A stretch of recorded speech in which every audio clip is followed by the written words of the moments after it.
বিগত বছরের তুলনায় এবছর কেন্দ্রীয় ক্রীড়া বাজেটে বাড়ানো হয়েছে বরাদ্দ। 350 কোটি টাকার বেশি অর্থ বরাদ্দ করা হয়েছে ক্রীড়া উন্নয়নের জন্য। কোন কোন খাতে এই অর্থ খরচ করা হবে সে বিষয়ে ক্রীড়া মন্ত্রীকে প্রশ্ন করলেন বাংলার সাংসদ দেব।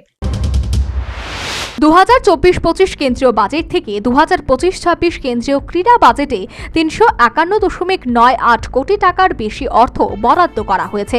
বরাদ্দকৃত বাড়তি অর্থ কেন্দ্রীয় ক্রীড়া মন্ত্রক কোন কোন খাতে খরচ করবে এই বিষয়ে জানতে চাইলেন বাংলার ঘাটালের অভিনেতা তৃণমূল সাংসদ দেব।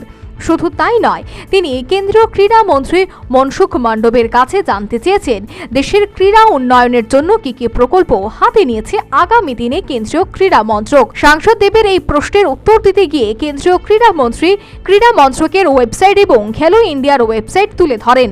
পাশাপাশি ক্রীড়া মন্ত্রী জানিয়ে দেন, কাশ্মীর থেকে কন্যাকুমারী প্রতিটি রাজ্যেই sports complex, synthetic athletic track, synthetic hockey মাঠ, সিনথেটিক ফুটবল টার্ফ, সুইমিং পুলের পরিকাঠামো উন্নয়নে ব্যবহৃত হবে এই অতিরিক্ত বরাদ্দকৃত অর্থ, যার ফলপ্রসূতিতে উন্নয়ন এগিয়ে যাচ্ছে এই রাজ্যেও। পাশাপাশি ক্রীড়ামন্ত্রী আরো বলেন, বর্তমান কেন্দ্রীয় সরকার 2036 সালে ভারতে অলিম্পিক আসর করবার জন্য এই পরিকল্পনা হাতে নিয়েছে, যার কারণে প্রতিটি রাজ্যে চলছে উন্নয়নের যজ্ঞ।